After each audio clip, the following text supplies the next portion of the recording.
Hello बच्चों, कैसे हो आप सब। आज मैथ्स का मैं टॉपिक स्टार्ट करूंगा। ठीक है, सबसे पहले बात आती है जब मैथ्स को स्टार्ट करना है तो टॉपिक की जो स्टार्टिंग है क्लास 11 के लिए ना, क्लास 11 NIOS हो या फिर यूपी बोर्ड हो या फिर अपना CBSE बोर्ड हो, जब भी आप मैथ्स की क्लास को स्टार्ट करेंगे तो एक कॉमन टॉपिक से स्टार्ट होता है। ठीक है, तो मैं सबसे पहले थोड़ा सा क्लास 10 के बेसिस को आगे लेके चलूँगा और जो हमारा चैप्टर जो फर्स्ट चैप्टर है वो आता है सेट्स। क्या आता है? सेट। इस सब के नोट्स जो है आपको ऑफलाइन क्लास में मिल जाएंगे और जो हम स्टार्ट करने वाले हैं वो सेट को स्टार्ट करेंगे। ठीक है, सबसे पहले बात आती है, आपने पढ़ा होगा नेचुरल नंबर्स। ठीक, जो नेचुरल नंबर होते हैं बेटा वो स्टार्ट होते हैं 1 से, 1 2 3 4 5। दीज आर द कौन से नंबर? Natural number. यहाँ पे एक बात आती है dot dot dot dot dot dot infinite, यानी ये बहुत आगे तक जाते हैं, इसीलिए इसे बोलते हैं। एक बात आता है फाइनाइट और एक होता है इन्फिनाइट। फाइनाइट जिसके बारे में पता हो, इन्फिनाइट जिसके बारे में पता ना हो, उसको हम बोलते हैं। दूसरे नंबर में बारी आती है, उसे बोलते हैं होल नंबर्स। क्या होता है? Whole numbers. होल नंबर जो स्टार्ट होता है वो 0 से होता है। इससे स्टार्ट होता है 0, तो 0 1 2 3 4 5 dot dot dot dot it also goes to the infinity. इसे आप बोलेंगे कौन सा नंबर? Whole number. तो सबसे पहले पढ़ा नेचुरल नंबर क्या होता है, होल नंबर क्या होता है, और यहीं से बात आती है सेट क्या होता है। सेट का मतलब है कलेक्शन। आप एक इस तरीके कलेक्शन बनाएं जो वेल डिफाइन हो, जिसको आप डिफाइन कर सकते हो। तो क्लास 11 का जो टॉपिक है वो स्टार्ट है विद द सेट, और सेट हमने बहुत पहले पढ़ा हुआ है कि सेट होता क्या है। तो यहाँ से मैंने बात की नेचुरल नंबर। आपसे कोई पूछे नेचुरल नंबर का सेट बताओ तो आप बोलेंगे sir 1 2 3 4 dot dot infinity, that is the infinite set. Clear हो गया? तो यहाँ से बात आती है फाइनाइट और दूसरे नंबर में बात आती है इनफिनाइट। तो मैंने आपको यहाँ पे क्लियर करना चाहता हूँ कि भाई सेट जो है वो होता क्या है। तो सेट का मतलब ये है कि कोई भी कलेक्शन, सेट वाले क्या है? कोई भी कलेक्शन को करना, यानी ऐसा कलेक्शन जिसे आप डिफाइन कर सकते हो। अब बात आती है कौन से सेट डिफाइन हो सकते हैं, कौन से सेट डिफाइन नहीं हो सकते। आपकी जो पहली एक्सरसाइज है NCERT में 1.1, उसमें आप इसके बारे में पढ़ोगे। ठीक है, मैं बात करता हूँ किसके बारे में भाई? सेट के बारे में। NCERT 1.1 जिसमें आपको पढ़ाया जाएगा कि कौन सा सेट होता है और कौन सा सेट नहीं होता। यदि मैं आपसे पूछूं कि बेटा 1000 नंबर्स का सेट बनाओ, तो आप बोलोगे हाँ सर बन सकता है। 1 2 3 4 डॉट डॉट डॉट डॉट, देखो ज़्यादा नहीं लिखते, फिर डॉट डॉट कर देते हैं, वो 1000 तक पहुँच गया। यानी क्या ये एक सेट है? हाँ, ये एक सेट होगा और आप इसे बोलेंगे फाइनाइट सेट। फाइनाइट क्यों है? क्योंकि आप इसके बारे में बता सकते हो। इन्फिनाइट वो होता है जिसके बारे में मैं नहीं बता, जो बहुत आगे तक जाएगा, बट डेट ऑल्सो का सेट, वो भी सेट हो सकता है। मैं आपसे पूछता हूँ, क्वेश्चन बहुत अच्छा है, जे से स्टार्ट होने वाले मंथ का, जे से स्टार्ट होने वाले मंथ का सेट बनाइए। क्या ऐसा सेट हो सकता है? तो आप बोलेंगे हाँ सर हो सकता है। जिसमें आप बात करेंगे जनवरी, फिर आप बात करेंगे जून और एक आप बात करेंगे जुलाई। तो या क्या ये सेट है? तो आप बोलेंगे हाँ ये सेट है। अब मैं आपसे बोलता हूँ कि most dangerous animal of the world, आप इसका सेट बनाइए। देखिए अब आप लोग यहाँ फंस जाएंगे। क्या आपसे बात की जाए डेंजरस एनिमल तो आपको यहाँ पे सोचना पड़ेगा। इसीलिए मैं बोलता हूँ कि क्वांटिटी और क्वालिटी दोनों में बहुत फर्क है। क्वांटिटी कैसी भी हो सकती है, फाइनाइट भी हो सकती है, इनफिनाइट भी हो सकती है। लेकिन यदि हम किसी चीज़ की क्वालिटी के बारे में बात करें, डेंजरस, किसी के लिए लिजार्ड भी डेंजरस एनिमल है। यदि कोई बात करें, कोई बहनें हैं वो कॉकरोच से डरती हैं, लेकिन लड़के लोग कॉकरोच को ऐसे पकड़ के उठाते हैं। ऐसे ही होता है ना, लिजार्ड है, लड़के लोग कई बार लिजार्ड को ऐसे पकड़ के उठाते हैं, किसी के ऊपर फेंक देते हैं, नहीं लगता उन्हें डर। लेकिन कुछ लोगों को होता है, जैसे मुझे स्नेक है, मुझे स्नेक से वाकई में बहुत डर लगता है। मैं लॉयन से नहीं डरूंगा लेकिन स्नेक से डर जाऊंगा। तो ये बात जो आती है ना, ये बताती है कि जो डेंजरस एनिमल है, यदि मैं बात करूँ डेंजरस एनिमल्स, तो क्या उसका सेट बन सकता है? नो, आप उसका सेट नहीं बना सकते। यदि बात करें the most talented batsman of the world, यदि कोई बात करें क्रिकेट का बैट्समैन कौन सबसे टैलेंटेड होगा, उसका आप सेट बनाओ। फिर आपसे कोई बात करे कि आपका कोई फेवरेट एक्टर है, उसका सेट बनाओ, तो सबके फेवरेट एक्टर अलग हो सकते हैं, यानी उसकी क्वालिटी सबकी अलग अलग हो सकती है। सेट वो होता है जो वेल डिफाइन हो, जिसे आप अच्छे से डिफाइन कर सकते हो और जो यूनिवर्सल एप्लीकेबल हो। बात समझ आई? ये एक्सरसाइज थी आपकी 1.1 जिसके बारे में मैंने आपको पढ़ाया। ऑफलाइन क्लास में भी आपको इसके बारे में पढ़ा दिया गया। तो कोशिश ये है कि आपको शॉर्ट में फुल चैप्टर का रिवीजन दे दिया जाए। तो सबसे पहले आपको फाइनाइट और इनफिनाइट सेट ही पढ़ना था। अब जो मैं आपको पढ़ाने वाला हूँ इससे रिलेटेड कुछ क्वेश्चंस क्लियर होंगे, उसको आप ध्यान से समझना। जैसे आपको ए दिया हुआ है, ए इज अ सेट, इस तरीके से आपको सेमी कॉलन ब्रैकेट बनाना है, इसे बोलते हैं कॉलन, ये है सेमी कॉलन, ठीक है। ए में आपको दिया हुआ है 1 2 3 4 5 6, 1 2 3 4 5 6, और बेटा इसका नाम आपको ये 1.2 एक्सरसाइज में दिया होगा, ठीक है। इसको क्या बोलते हैं? इसे बोलते हैं भाई एलिमेंट। क्या बोलते हैं? एलिमेंट। अब मैं आपसे पूछूं, गारंटीड क्वेश्चन है, एक पॉइंट में आ जाता है। आपसे कोई पूछे 1 क्या एलिमेंट है ए का, and your answer is yes, 1 है इसके अंदर पड़ता है, तो आप बोलेंगे yes sir, it is the element of A. आपसे पूछूं 6 is the element of A, then your answer is yes, of course ये है। अब एक बात आती है, इसको बोलते हैं 5। क्या बोलते हैं? 5। 5 का मतलब होता है कुछ भी नहीं, कुछ भी नहीं, यानी कि एक एलिमेंट है जिसे हम बोलते हैं कुछ भी नहीं। तो यदि आपसे कोई पूछे क्या 5 एलिमेंट है ए का, तो ये कंडीशन नो होगी। लेकिन यदि आपको पूछे 5 को ऐसे ब्रैकेट लगा के क्या ये एलिमेंट है ए का, तो आप आंसर देंगे यस। यानी कि ए एलिमेंट के साथ 1 2 3 4 5 6 है, लेकिन इसके साथ 5 भी है। यदि कोई भी ब्रैकेट है यानी नल सेट, खाली सेट है, जैसे ए इज इक्वल टू ऐसे दे दे, इसके अंदर कुछ भी नहीं, लेकिन हाँ इसके अंदर कुछ है, वो है 5।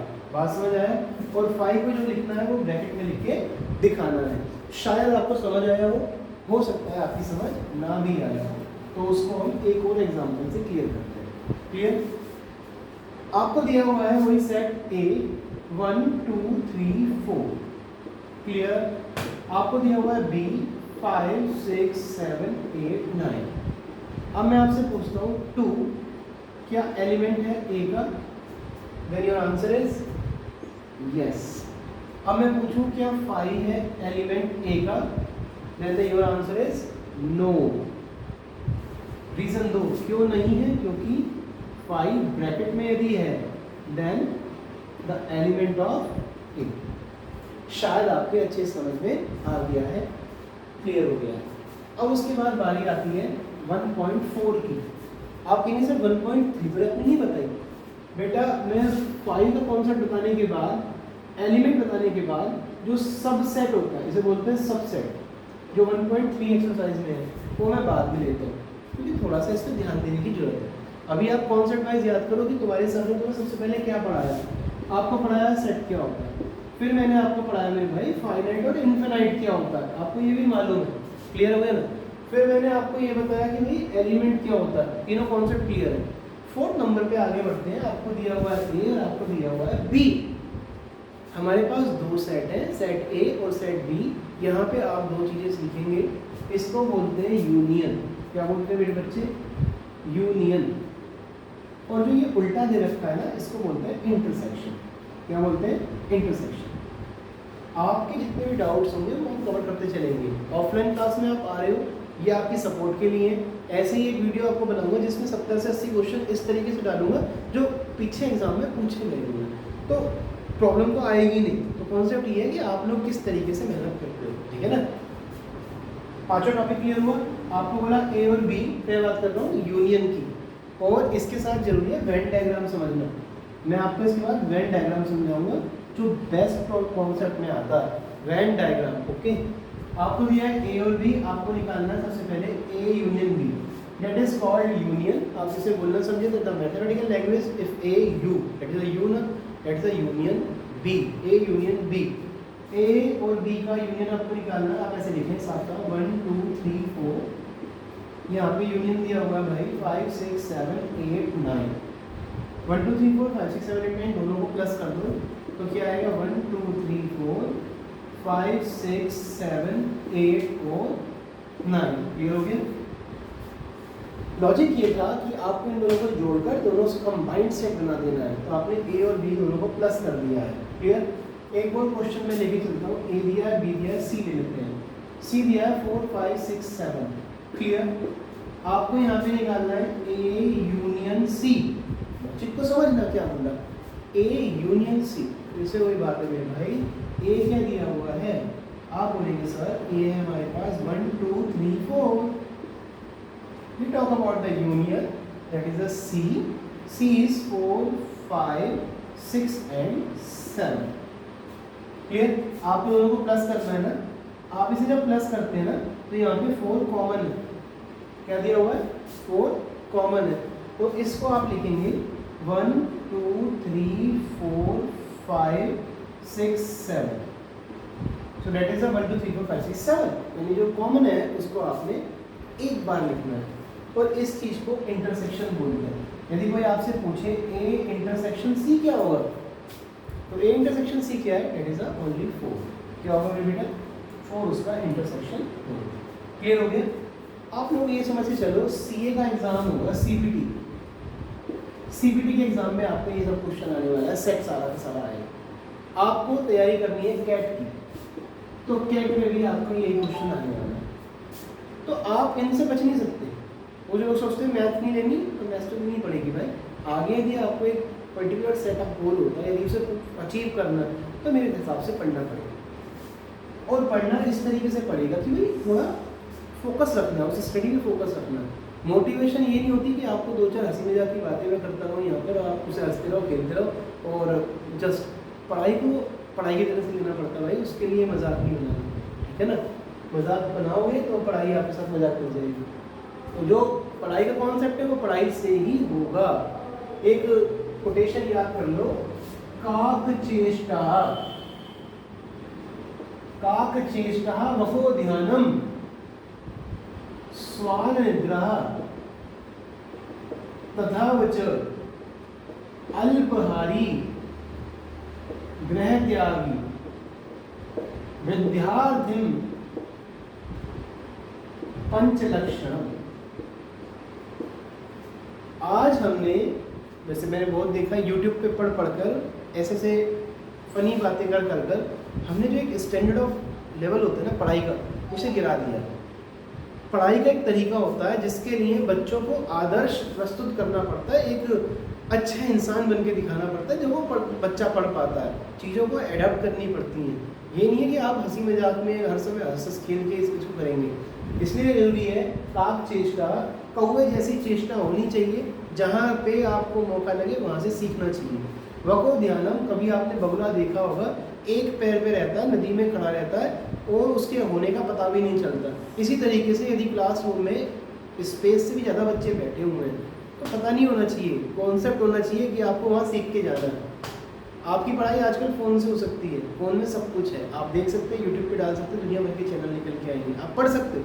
तो यानी काक चेष्टा, आपके अंदर चेष्टा होनी चाहिए कौवे जैसी। अल्पहारिम, स्वान निद्रा, स्वान मतलब होता है डॉगी, डॉगी जैसी नींद होनी चाहिए। मतलब समझ में आ रहा है? ट्यूशन यदि स्टार्ट हुआ है तो वहाँ जाना है, स्कूल पे टाइम से जाना है, जगना है, तो ये चीज़ें होनी चाहिए। आपके हिसाब से ट्यूशन का काम यदि निकल गया तो वो आपको कवर नहीं कराने वाले ना, इसलिए ज़रूरी है आप लोग ध्यान दें। फिर बात आती है अल्पहारी गृह त्यागी। अल्पहारी का मतलब होता है कम खाना, कम खाओगे नींद कम आएगी, दिमाग लगेगा, मोटिवेशन लगेगा पर्टिकुलर चीज़ पर जिसे आपको पाना है, और कुछ करने के लिए नींद को खोनी पड़ेगी। और लास्ट में आती है गृह त्यागी। सीधी सी बात है, घर छोड़ के तो पढ़ने जाते हैं तो हमें घर को छोड़ना नहीं पड़ेगा। काक चेष्टा वको ध्यानम स्वान निद्रा तथा वच अल्पहारी गृह त्यागी विद्यार्थिम पंचलक्षणम, यानी ये 5 लक्षण है जो एक विद्यार्थी के अंदर होने चाहिए। और जो मेरा स्टूडेंट है उसके अंदर तो ये लक्षण होना जरूरी है, क्योंकि उसी के हिसाब से वो एक गोल को अचीव कर पाएगा। बस फिर आते हैं टॉपिक पर, थोड़ा टॉपिक से हट गए थे, सेट पर आते हैं। एक क्वेश्चन लेते हैं और उससे मैं आपको अब वेन डायग्राम भी क्लियर कर दूंगा।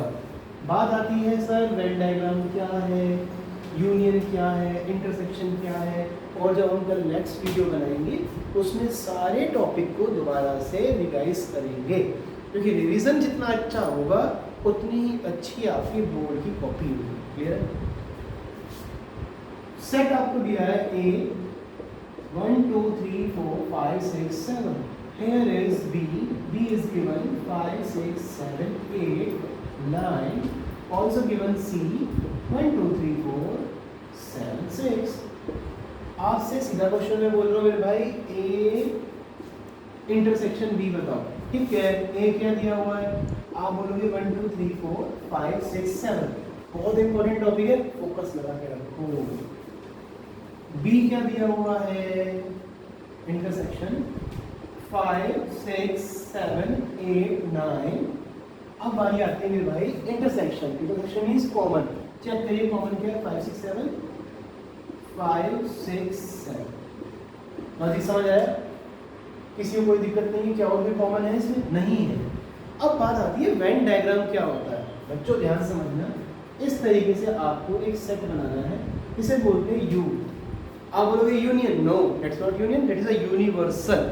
यूनिवर्सल के अंदर बहुत सारे सेट होते हैं। जैसे मान लीजिए ये सेट ए है और ये सेट बी है, आप ये लिखेंगे ए है और ये क्या है, बी है। आप एक बार ध्यान सुने, 5 6 7 कॉमन है तो आप लिखेंगे 5 6 7 ऐसे, जो दोनों के अंदर कॉमन आता है। बात आती है भैया ये ए दिया हुआ है, ए क्या है 5 6 7 सॉरी 1 2 3 4 5 6 7 लिखिए 1 2 3 4 5 6 7 पूरा ए।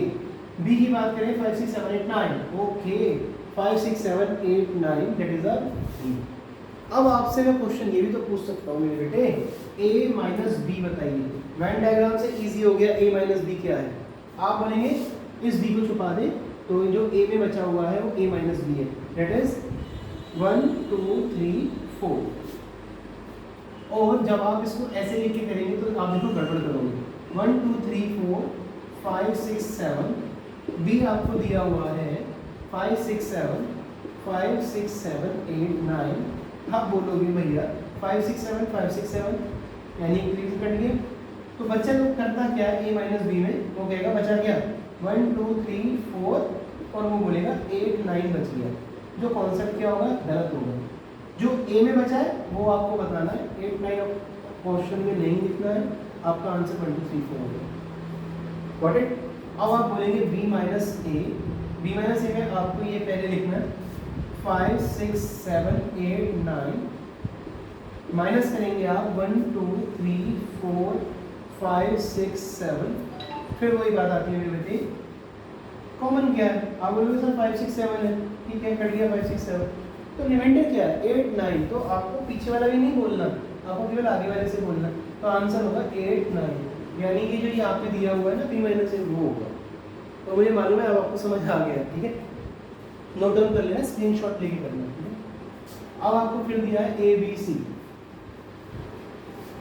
शायद ही समझ आ गया, वीडियो को बैक करके 10 बार देखते हैं, देखते आपको निकालना है A union B union C. मैं तो कुछ भी दे दूंगा, यहाँ पे A union B union C बोला, ऐसे दे दिया। हो सकता है आपको बोले A union B union C, उसमें क्या करना है, कुछ भी आपको हो सकता है बोल दे A intersection B intersection C, इसमें भी बोल सकता है मेरे भाई बी यूनियन सी। परेशान होने की जरूरत है, क्वेश्चन कुछ भी आ सकता है। ये भी बोल सकता है ए माइनस बी यूनियन सी। हम क्या करते हैं, तो ये तो क्वेश्चन बहुत सारे कितने बन जाएंगे। लॉजिक ये है कि आपको फिलहाल क्वेश्चन में क्या दें, ठीक है। मैंने आपको क्वेश्चन दिया है A union B union C, clear. A क्या है और बी क्या है, दोनों का आपको प्लस करना है, यानी मर्ज करना है। तो डायरेक्ट कर लेते हैं, ए और बी है 1 2 3 4 5 6 7, 5 6 7 कॉमन है, ध्यान रखिए। तो ए यूनियन बी होगा 1 2 3 4 5 6 7 8 9, क्लियर। यूनियन सी की वैल्यू क्या दी हुई है 1 2 3 4 7 6, थोड़ा सही लिखता हूँ 6 7 4 6 7। अब आपको निकालना है मेरे भाई यूनियन, क्या होगा यूनियन 1 2 3 4 5 1 2 3 4 दोनों में कॉमन था, 6 7 भी कॉमन था, तो आप बोलेंगे 1 2 3 4 5 6 7 8 9, यानी ये पूरा का पूरा इसके अंदर आ गया। यदि आपसे कोई पूछे A union B union C क्या है, तो आप बोलेंगे 1 2 3 4 5 6 7 8 9 ही इसका हमारा क्या होगा आंसर। लॉजिक समझ आया? शायद आया। अब आपको दोबारा से मैं एक चीज समझाऊंगा, उसको आप कॉन्सेप्ट को ध्यान से समझना। क्वेश्चन नोट कर लीजिए। ए दिया हुआ है 1 2 3 4 5 6, बी आपको दिया हुआ है 1 2 3 9 8 7। वेन डायग्राम से बताते हैं, ठीक है। ए यूनियन बी क्या है, ए इंटरसेक्शन बी क्या है, ए माइनस बी क्या है, बी माइनस ए क्या है, और एक यू दिया हुआ है यूनिवर्सल 1 2 3 4 5 6 7 8 9 और 10। आपको बोलना है ए डैश क्या है, बी डैश क्या है। क्लियर? कितने सारे क्वेश्चन बना दिए ना। ये 1 है, ये 2 है, ये 3 है, ये 4 है, ये 5 है, ये 6 है, 7 क्वेश्चन है। ए यूनियन बी का डैश मेरे बेटे, ए इंटरसेक्शन बी का डैश, ये सब क्वेश्चन के पार्ट है। आपसे क्वेश्चन पूछ रहा है, आपको क्या निकालना है? सबसे पहले ए यूनियन बी निकालना है। बहुत मजा आएगा करने में। ये यूनिवर्सल होता क्या है? यूनिवर्सल का मतलब ये है कि ये सारे नंबर इसके अंदर आते हैं, ठीक है। ए क्या दिया हुआ है 1 2 3 4 5 6 आते हैं, लिखो ए 1 2 3 4 5 6 स्टेप बचा लिया आपको, ठीक है। वीडियो छोटी होगी। यूनियन बी क्या है 1 2 3 9 8 7, ऐसे लिया क्या हुआ यूनिवर्सल बेटा? 1 2 3 है ही यहाँ पे, 1 2 3 है ही यहाँ पे, लिख दो 1 2 3 4 5 6 7 8 और 9। ये होगा हमारा यूनिवर्सल। सबसे पहला काम आता है, ये ए सेट है, ये कौन सा सेट है? बी है। ये ए है, ये क्या है? बी है। अब आपसे कोई पूछे ए इंटरसेक्शन बी क्या होगा, तो आप बोलेंगे इंटरसेक्शन होगा 1 2 3, तो आप यहाँ लिख सकते हो 1 2 3। क्लियर? आप ए क्या होगा 1 2 3 4 5 6, यानी ये 4 5 6, ये ए पूरा है। बी क्या है मेरे भाई? बी दिया हुआ है 1 2 3 9 8 7, 1 2 3 9 8 7। गौर से समझना। अब यदि आपसे कोई ए यूनियन बी पूछे तो यहाँ से टिल बेटे, यहाँ से ये पूरा सेट जो है वो ए यूनियन बी। बात समझ आया? अब बात आती है कि भैया ये ए यूनियन बी है, तो ये बाहर बचा हुआ वाला क्या होगा? ये बचा हुआ वाला क्या होगा? तो समझना बहुत ध्यान से कि आपने क्या निकाला, आपने निकाल दिया ए यूनियन बी, ये है। यदि आपसे कोई पूछे ए यूनियन बी का डैश क्या होगा, नॉर्मली मैं बताता हूँ डैश क्या होता है। आपका यू क्या दिया हुआ है, 1 से लेके 10 तक नंबर दिया हुआ है, वो यू है, यानी ये पूरा ये है।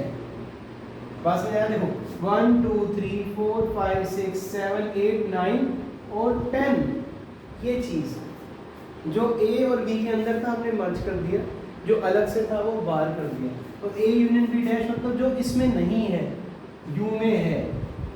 अब आप फिर भूल जाओगे, ए यूनियन बी में जो है, मतलब कहने का क्या हुआ, ये जो यू में है वो बचा हुआ।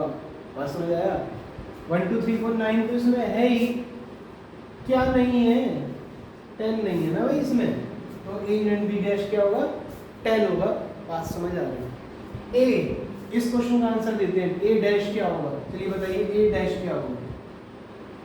वेरी गुड, शायद आप समझ गए। ए दिया हुआ 1 2 3 4 5 6, ठीक है 1 2 3 4 5 6, तो ए डैश हो गया 7 8 9 10 आंसर।